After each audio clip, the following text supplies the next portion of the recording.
Today we're starting to move on into the kitchen. We just did a bunch of cleanup to get things cleared up. And this is a common wall with another apartment. So one thing we want to do is add some soundproofing to it. You can hear what they say, hear their TV, same thing, vice versa from sounds from this apartment. So it's a good opportunity to do it. Some paneling here and probably some really old, ugly plaster. So we'll take those things down, but this is the time to do it and it'll be worth the work.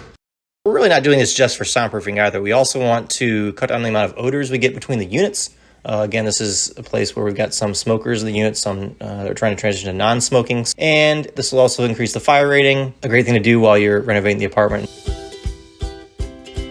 Our first step in upgrading this common wall was to demo down to the studs. The rest of the kitchen also had this wood paneling, and so in case we decided to keep the finished texture of this wall the same as the rest of the kitchen, we wanted to try to remove the paneling intact, so we had the option of reusing it. We sliced the panels at the seams and removed it as carefully as possible.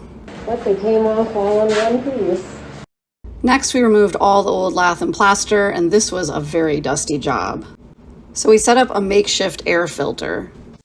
Basically a 20-inch box fan facing up and sitting on top of 4 furnace filters. It was pretty cheap to construct, about $60, and I'll put links to the materials in the description.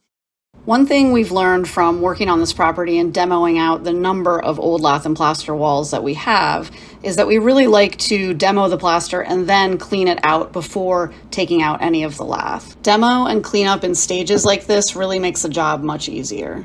I should also mention that we checked for lead in the paint that's on the plaster as well as asbestos in the plaster, and we didn't find any. But it's really important to check these things before doing demo work on old lath and plaster. Lath can be really fun to remove and should just pop right off without using too much force. When you clean up all the lath debris, be careful of nails. There will be a ton of them. Ours is going right into the dumpster. Next, we removed the baseboard and saved it so that we could reinstall it on the new wall. Then we removed any remaining nails from the studs and vacuumed up as much of the dust as we could. You should be left with an open wall interior that doesn't need much cleanup. It's always fun finding these original old timbers. This one still had its spark attached. Are you contemplating what to do next?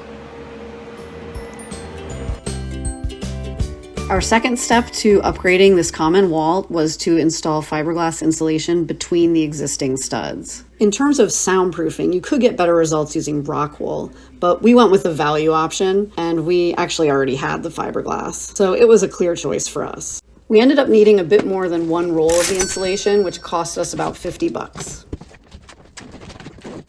And by the way, all the materials that we'll be using for this soundproofing project will be linked in the description.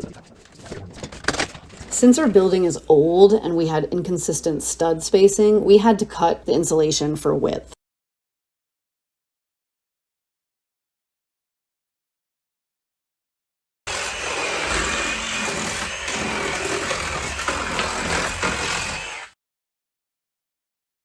We tried filling any extra gaps we saw between the existing wall and the new wall with spray foam.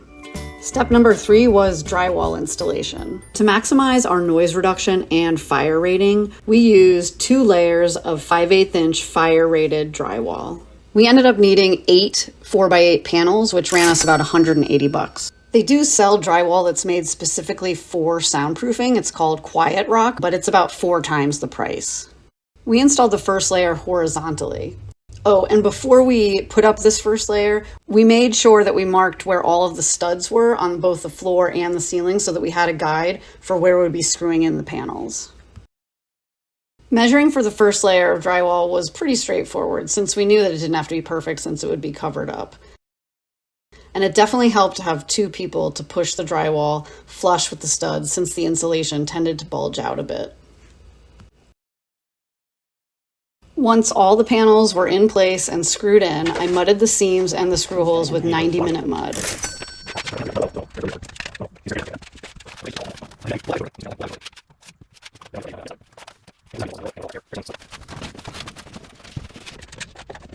Then I taped the seams with drywall tape. Taping will minimize future cracks and allow us to continue to control sound, fire, and odor. It also gave me some good practice since this was my first drywall job.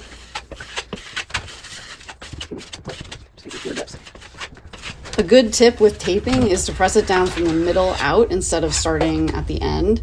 Otherwise, you get bubbles like this.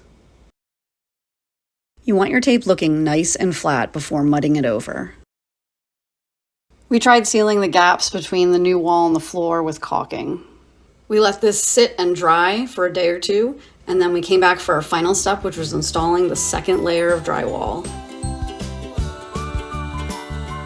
Since the panels in the first layer were installed horizontally, for the second layer we installed them vertically so that none of the seams would overlap. Since this was a layer that we were planning to finish, we needed to make sure that the edges lined up as tightly as possible with the existing wall.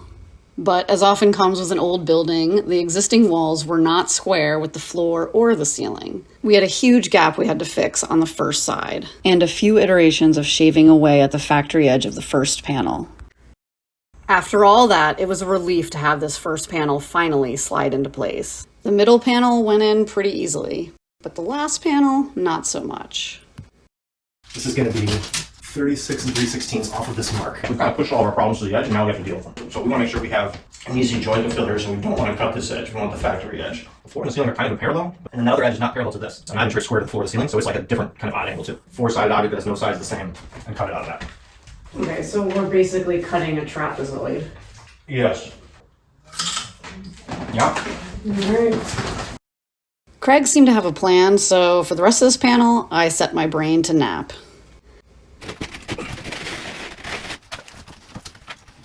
How many drywall sheets do you do an hour? About half. About half a sheet.